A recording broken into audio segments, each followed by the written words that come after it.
তো বন্ধুরা, ভুল করে মোবাইল ফোনের মাধ্যমে আপনি আপনার বন্ধুর কাছে টাকাটি পাঠাতে গিয়ে অন্য কোনো ব্যক্তির কাছে টাকাটি পাঠিয়ে দিয়েছেন এবং ওই ব্যক্তিকে ফোন করে টাকাটি ফেরত চাইলে আপনাকে দিতে অস্বীকার করছে।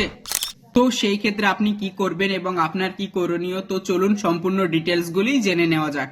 রিজার্ভ ব্যাংক অফ ইন্ডিয়া নিয়ম অনুযায়ী ভুল করে যদি কোনো ব্যক্তি অন্য অ্যাকাউন্টে টাকা পাঠিয়ে দেয় তবে সেই টাকাটি 48 ঘন্টার মধ্যে ফেরত পাওয়া যায়। প্রথমে আপনাকে সেই ব্যক্তির সঙ্গে যোগাযোগ করতে হবে যার ব্যাংকে আপনি ভুল করে টাকাটি পাঠিয়ে দিয়েছেন, এবং যদি ওই ব্যক্তি আপনাকে টাকাটি ফেরত দিতে অস্বীকার করে তাহলে আপনারা ব্যাংকের সাহায্য নিতে পারেন কিংবা ব্যাংকে অভিযোগ জানাতে পারেন। ব্যাংকে অভিযোগ জানানোর পাশাপাশি আপনারাও এনপিসিআই এর ওয়েবসাইটে গিয়ে কিংবা আরবিআই এর ওয়েবসাইটে গিয়ে অনলাইনেও আপনার অভিযোগটি জমা করে দিতে পারবেন। এবং অনলাইনে অভিযোগ জানানোর পাশাপাশিও আপনারা এই টোল ফ্রি নাম্বারটিতে ফোন করে আপনাদের অভিযোগটি জানিয়ে দিতে পারবেন। অভিযোগ করার পরে যথাযথ তদন্তের মাধ্যমে আপনার সমস্যাটিকে সমাধান করা হবে এবং আপনার টাকাটিকে 48 ঘন্টার মধ্যে আপনার অ্যাকাউন্টে ট্রান্সফার করে দেওয়া হবে।